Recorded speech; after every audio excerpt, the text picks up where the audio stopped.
Welcome class. Online classes में आपका बहुत बहुत स्वागत है, अभिनंदन है। और आज हम बात करने वाले हैं अपने कक्षा 9 की। कक्षा 9 का क्या है? अध्याय 2। और अध्याय 2 में हम पढ़ रहे थे अपने प्रश्नावली 2.3।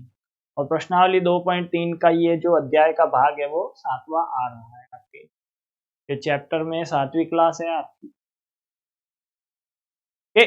अभी तक हमने क्या बात किया था कि भाग करना सीखा था। भाग करना आपने सीख लिया।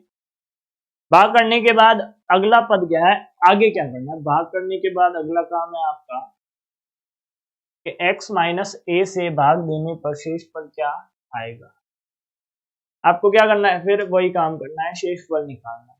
ये रहा आपके पद। अब शेष फल निकालना है तो आपको क्या करना है? इसमें भाग करके देखना है। अब भाग करके देखोगे तो क्या होगा वो भी देख लेते हैं। भाग करके देखो, इसमें क्या करना है आपको कि x माइनस ए का भाग करना है। x माइनस ए का आप क्या कर दो? भाग कर दो। किसमें?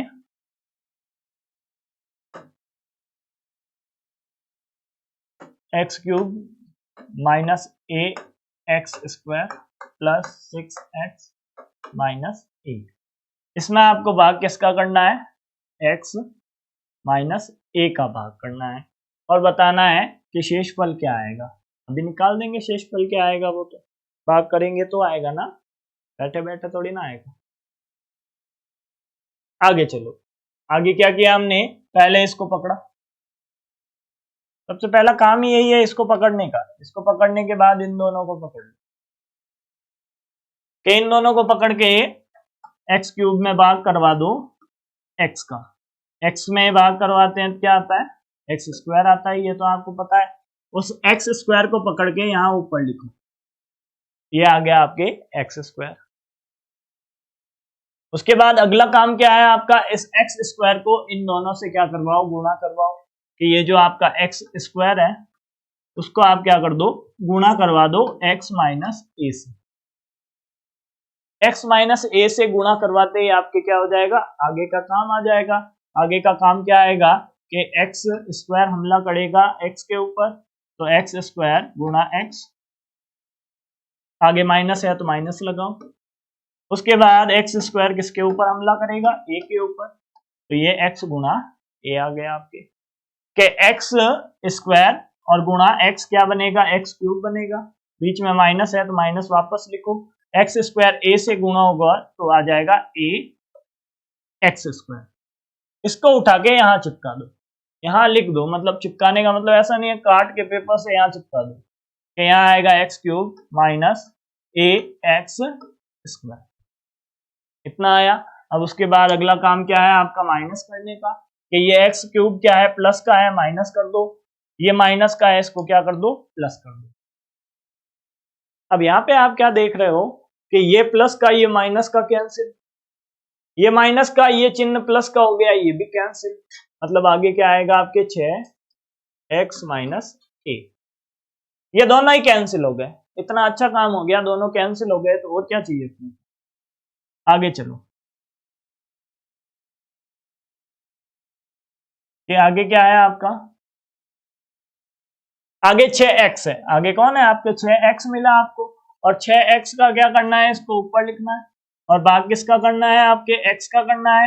x से x कैंसिल, पीछे क्या आएगा? 6 आएगा। 6 को उठा के x पे एक्स स्क्वायर के साथ में लिख दो। और इस 6 का गुणा किससे करना है आपको? 6 का गुणा करना है x प्लस ए से। इतना काम कर दो कि 6 का गुणा x प्लस ए से कर दो। कि 6 का गुणा पहले x से करवाओ 6x, फिर प्लस 6 का गुणा ए से करवाओ 6a। इतना आप यहां पे लिख दो। इतना आप यहां पे लिखोगे तो क्या होगा? इतना आप यहां पे लिखोगे तो पहले इसको सही लिखते हैं कि 6x माइनस ए। अब इसको उठा के यहां लिखो। यहां लिखोगे तो आएगा 6x प्लस 6a। ये माइनस का है ना यहाँ पे, तो यहाँ पे भी माइनस आएगा और यहाँ पे भी माइनस आएगा। इसका मतलब यहाँ पे भी माइनस आएगा, वापस माइनस करो। हाँ, कि ये प्लस है आपके। ये 6x है वो प्लस का है, माइनस का हो गया। ये माइनस का है, क्या हो जाएगा? प्लस का हो जाएगा। अब ये तो आपस में कैंसिल हो जाएगा। उसके बाद क्या बचेगा, माइनस का a और प्लस का क्या बनेगा 6a। यही तो होगा। माइनस वाले को उठा के पीछे लेके चलो इधर, माइनस का a के 6 में से एक a कम होता है, कितना बचा 5a बचा, तो 5a आपका क्या आ जाएगा, इसका माइनस आ जाएगा 5a, और 5a आपका क्या है, शेषफल ही तो है, यहाँ पे लिख दो शेषफल।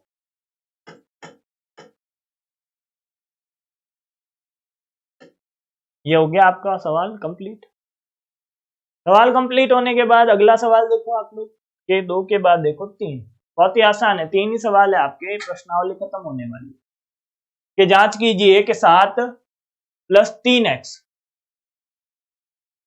3x³ प्लस 7x का एक गुणनखंड है या नहीं,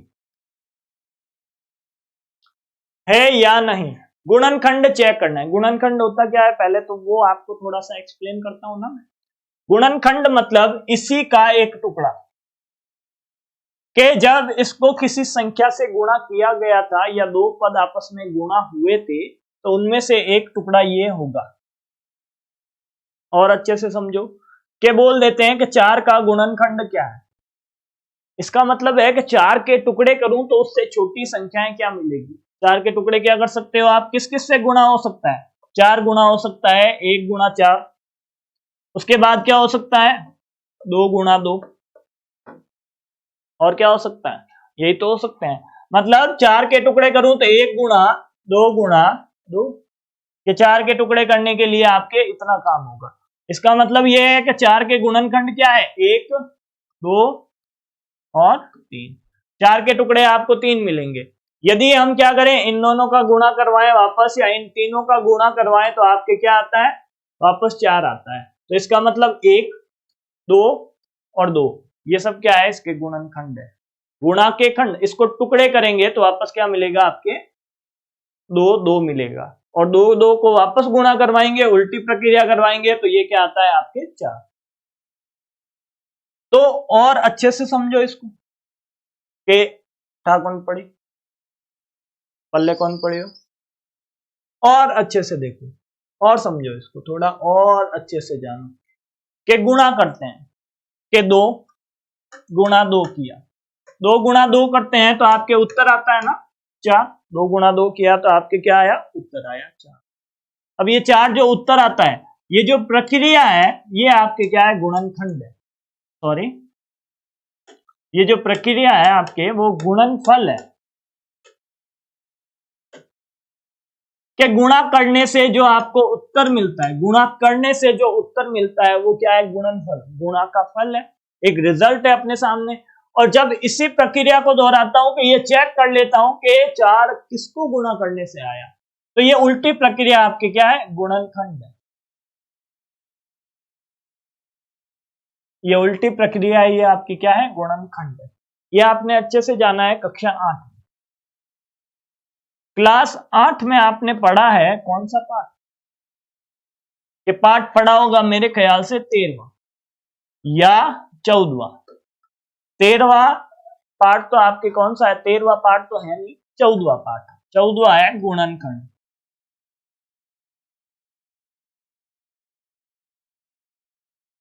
चौदवा पाठ है वो गुणनखंड का पाठ है, बीज व्यंजकों का गुणनखंड वहां पे करना आपको सिखाया गया था। हो सकता है आपको किसी को किताब खोलने की जरूरत नहीं पड़ी होगी, 9वीं में आ गए होंगे, तो गुणनखंड करना यहाँ पे सिखा देता हूँ। अपने को तो गुणनखंड करना ही नहीं है, इसने बोला है कि ये आपका गुणनखंड है, चेक कर लो है कि नहीं है। आपको तो क्या करना है, चेक करना है। अब चेक कैसे करते हैं वो मैं आपको बहुत ही अच्छी तरीके से समझा देता हूँ। जब भी चेक करने की बारी आए कि चेक करना हो तो जिसको चेक करना है पहले उसको पकड़ो। इसको चेक करना है मतलब ये क्या है, ये आपका मैं बोल देता हूं एक बहुपद है जी एक्स, ये आपका क्या है जी एक्स एक बहुपद है। इस जी एक्स एक बहुपद को क्या कर लो, मान लो 7 + 3x, ये मान लिया आपने। इसको रख दो 0 के बराबर, इसको क्या कर दो 0 के बराबर रख दो। इसको जब 0 के बराबर करेंगे तो इसका क्या आएगा, एक शून्यक आएगा ना, आपको पता है एक शून्यक आता है। शून्यक निकालो, शून्यक का खेल समझाता हूं, अब कहां काम आएगा वो बताता हूं। कि इसको पकड़ो, इसका शून्यक निकालो, शून्यक निकालोगे तो ये आएगा 3x = -7। और x बराबर क्या आएगा -7/3। कि ये क्या आया आपके, इसका शून्य का आया, इसका आया ना। अब ये x का मान कि x बराबर -7/3 अपने 3x³ + 7x में रखने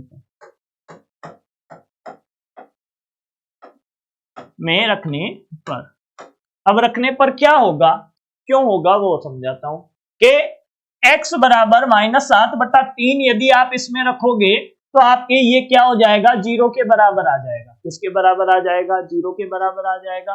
तो इसमें हम क्या करते हैं, मान रख के देखते हैं। तो मान रखा किसके अंदर, 3x³ मतलब 7/3 क्यूब प्लस 7 है, 7 लिखो, और x का क्या लिखो, -7/3।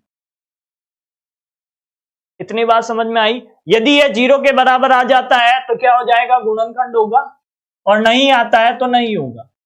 इतनी बात अपने को देखनी है बस। पहले यहां से x का मान निकालना है, जिसको चेक करना है उससे x का मान निकालो और अपने बहुपद में फिट कर दो।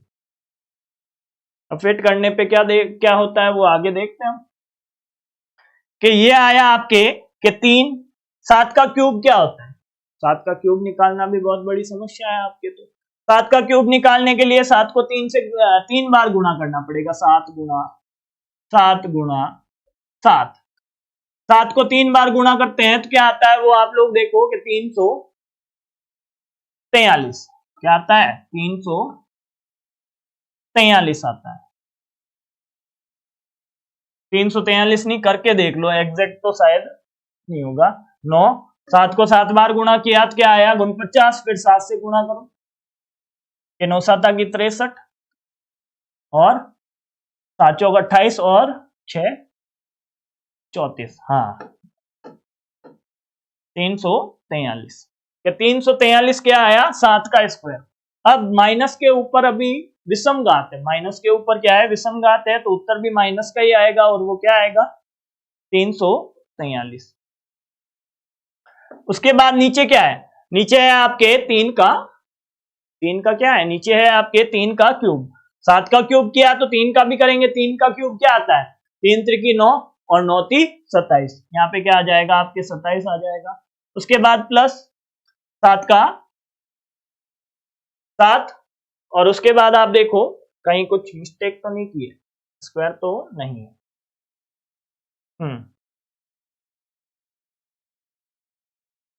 कि यहाँ पे क्या आएगा आपके कि माइनस का 7 और प्लस का 7 मिलके क्या बना लेगा आपके, माइनस का गुण 50। ये क्या बनाएगा, माइनस का गुण 50 बनाएगा, और 3 का क्या आ जाएगा, 3। इतना काम किया तो क्या आएगा आगे, 3 से 27 कैंसिल होगा 9 बार, और आगे क्या आ जाएगा आपके, 3 से 27 कैंसिल होगा 9 बार, तो आंसर क्या आएगा, माइनस का 343/9, और ये आएगा माइनस का 49/3। तो अब आप देखो कि ये 0 के बराबर है क्या, 0 के बराबर नहीं है। इसका मतलब क्या होगा, इसका सीधा सीधा मतलब ये है कि ये जो आपके 7 + 3x है वो आपके बहुपद का क्या नहीं है, गुणनखंड नहीं है। तो यहां पे आप क्या लिख दोगे कि ये आपके बहुपद का क्या नहीं है, गुणनखंड नहीं है।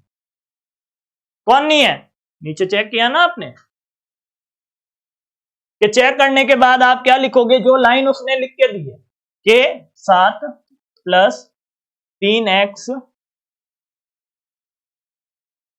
3x³ माइनस एक प्लस है, -7x का गुणनखंड नहीं है।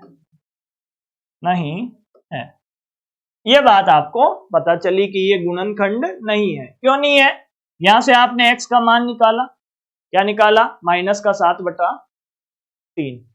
ये देख लो, प्लस का है कि माइनस का है, ये प्लस का है, यहां भी क्या कर दो, प्लस कर दो। कि यहां से आपने क्या किया, यहां से x का मान निकाला, और वो x का मान कहां रखा, इसके अंदर रखा। यदि ये 0 के बराबर हो जाता तो गुणनखंड होता, और 0 के बराबर नहीं हुआ तो गुणनखंड नहीं होगा। बस इतना सा काम करके देखना है। कैलकुलेशन हो सकता है थोड़ी बड़ी हो, क्योंकि क्यूब के मान है, 7 आ गया, 8 आ गया, और बड़ा मान आता तो और बड़ी कैलकुलेशन होती है यहाँ पे। तो कैलकुलेशन से डरना नहीं है अपने को तो बस काम करते रहना है। गुणा भाग समझ में नहीं आया तो करके देख लो, कि समझ में नहीं आया, गलत होने के चांस हो रहे हैं मुख से, मतलब गुणा करके देखते हैं ना। कई बार कई लोग कर देते हैं 12 गुणा 11, आसानी से मुंह से ही बता देते हैं, पर जिनसे नहीं होता है पेन और पेपर लेके बैठ जाओ, कोई दिक्कत नहीं है, करके देखने में कोई क्या नहीं है, गलती नहीं है। तो यहां तक जिसको समझ में आया, हम क्या करते हैं, आगे चलते हैं। और आगे अपने क्या आएगी, एक्सरसाइज 2.4। तो एक्सरसाइज 2.4 देखते हैं हम। 2.4 क्या है, तो आगे आप देखो प्रश्नावली 2.4। 2.4 देखते हैं हम लोग। 2.4 में करना क्या है, कैसे करना है, वो आपको मैं बताता हूं। कि यहाँ पे पहले तो आपको बोलेंगे कि गुणनखंड परमें आप देखो क्या होती है, तो उसके बारे में थोड़ी जानकारी ले लेता हूं। बेसिकली समझा देता हूं। गुणनखंड परमें लिख के कोई नहीं पूछता है कि क्या होती है, वो पता होना चाहिए। गुणनखंड परमें,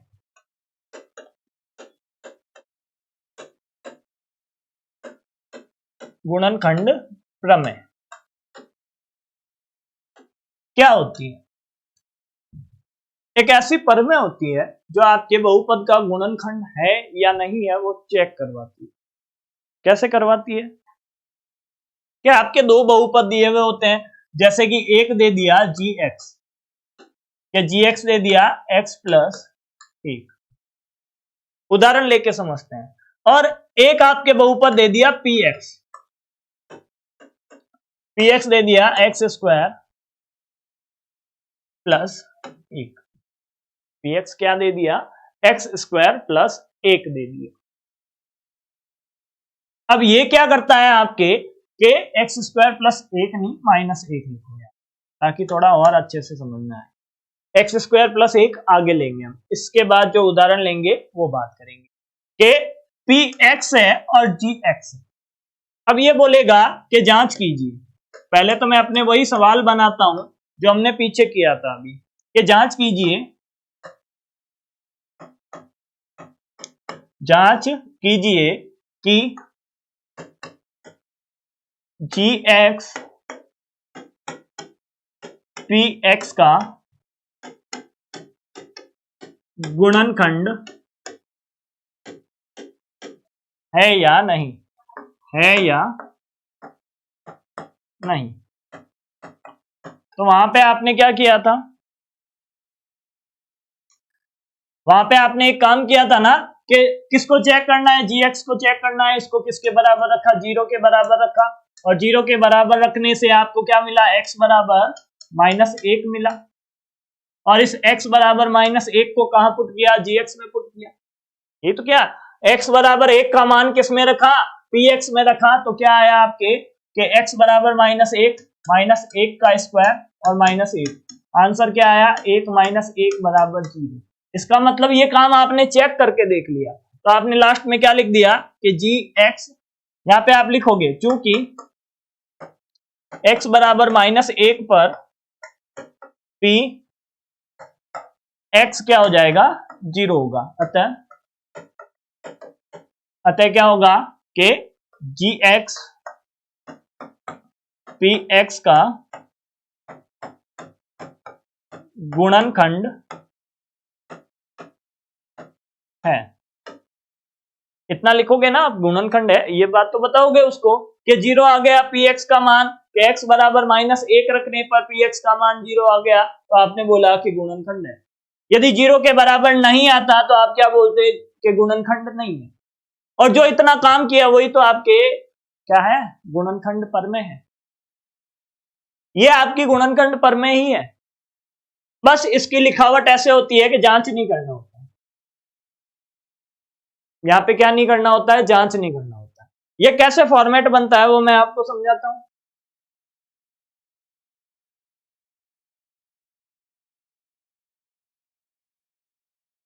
कि जी एक्स पी एक्स का बहुपद, पी एक्स का गुणनखंड होगा।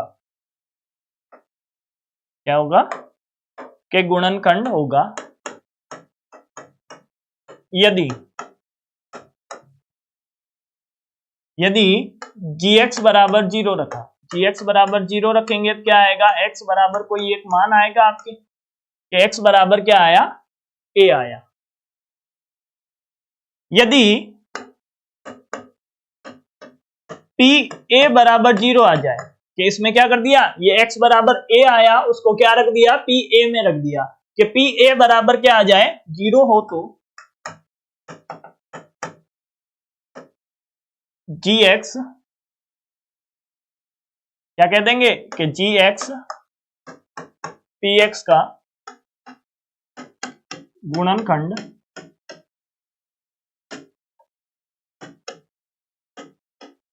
होगा।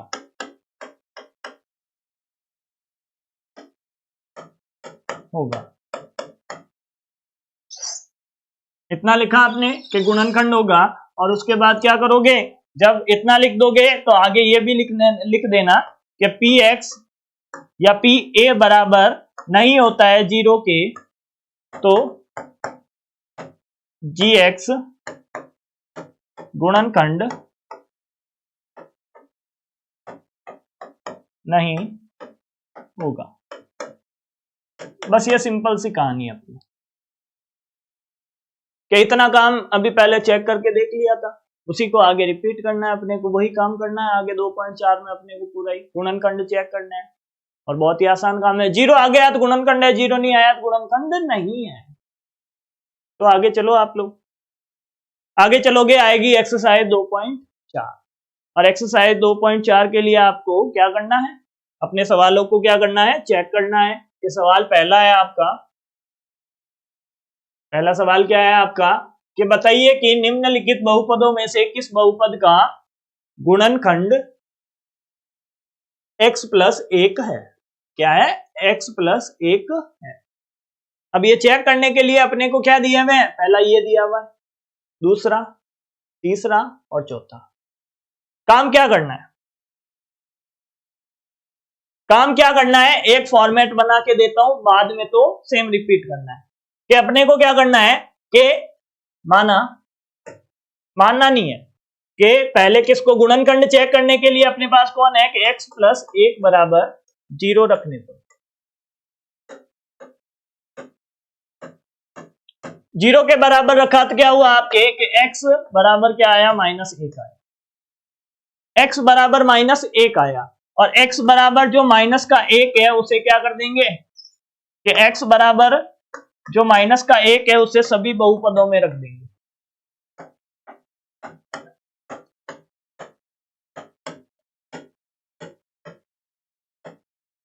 रखने पर अब बार बार मैं क्या नहीं करूंगा, x बराबर -1 निकालूंगा नहीं, सीधा ही क्या मान रखूंगा, x बराबर -1 अपने सवाल 1 में रखूंगा, 2 में रखूंगा, 3 में रखूंगा, 4 में रखूंगा, और चेक कर लूंगा बराबर 0 के आता है कि नहीं आता है। बराबर 0 के आया, बहुपद है, बहुपद क्या, गुणनखंड है। बराबर नहीं आता है तो गुणनखंड नहीं है। इतना ही काम करना है अपने को। इतना काम करने के लिए आगे चलो, आगे फर्स्ट में क्या करेंगे, मान रखेंगे अपन। फर्स्ट में मान रखो कि x बराबर क्या रखना है, -1 रखने पर। देख लिया ना मान क्या आएगा रखने पर, -1 रखेंगे, किस में रखेंगे, px बराबर क्या है आपके, px बराबर x³ plus x² plus x plus 1। यहाँ पे -1 रखो, मतलब क्या हो गया, -1 का क्यूब प्लस -1 का square plus x plus 1। x की जगह क्या आ जाएगा, -1 प्लस 1। इतना काम कर लिया ना आपने। इतना काम करने के बाद ये -1 है, उसकी घात कितनी है, 3। घात विषम हो गई, -1 निकलेगा, घात सम हो गई, +1 निकलेगा। ये माइनस का है तो -1 और ये +1। अब -1 +1 0, -1 +1 0, उत्तर क्या आएगा आपके 0। कि p-1 की वैल्यू कितनी आई, मान कितना आया, 0 के बराबर। तो लास्ट में लिख देना, अतः x प्लस 1 px का गुणनखंड है। और ये काम करके आगे बढ़ जाना। इतना ही काम करना है आपको। इतना काम करने के बाद थोड़े और आगे चलो। आगे क्या लिखा हुआ है कि ये px लिखा हुआ है ना, px, किसके बराबर है, x की घात 4, x की घात 3, x स्क्वायर x प्लस 1। आपको क्या करना है, x बराबर -1 पर क्या करना है, मान रखना है। x बराबर -1 रखने पर, x बराबर -1 रख के देखना है आपको, तो क्या होगा, काम समझ में आ जाएगा कि 0 आता है कि नहीं आता है। 0 आ जाएगा तो अपने गुणनखंड है, नहीं आएगा तो नहीं है, बोल देंगे, बस बात खत्म। कि p -1 पर क्या होगा, -1 की घात 4 प्लस -1 की घात 3 प्लस -1 की घात 2 प्लस -1 प्लस 1। इतना काम कर दिया ना आपने। कि माइनस की घात सम होती है तो क्या निकलता है, प्लस का 1 निकलता है। विषम होती है तो माइनस का 1 आता है, सम होती है तो प्लस का 1 आता है, और विषम घात है तो माइनस का 1 और प्लस 1। अब यहाँ पे देखो, +1 -1 कैंसिल, +1 -1 कैंसिल, पीछे क्या बचा, 1, मतलब बराबर 1 आया। इसका मतलब क्या है, p -1 क्या है, बराबर नहीं है 0 के। तो लास्ट में यहाँ पे थोड़ा और लिख देना, एक लाइन लिख देना, अतः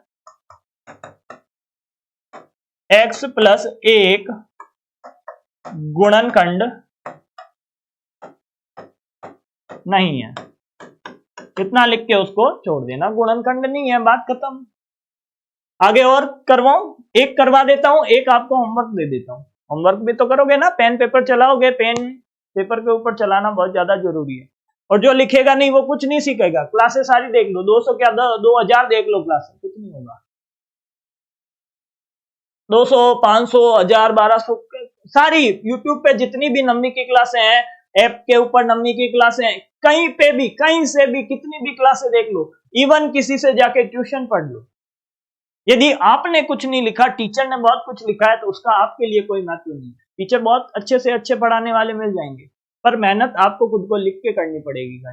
तो खुद लिखोगे तो काम होगा, नहीं तो कोई भी पढ़ाए, आर्यभट्ट जी आके पढ़ा दे तो भी कुछ नहीं होगा।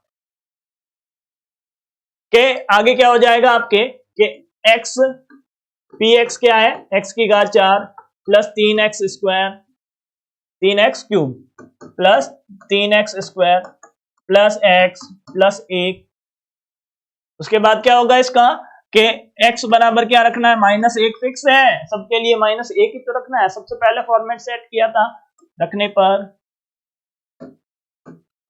पर क्या होगा बताओ फटाक से, कि p -1 हो जाएगा, और बराबर -1 की घात 4 प्लस 3 -1 की घात 3 प्लस 3 -1 की घात 2 प्लस -1 प्लस 1।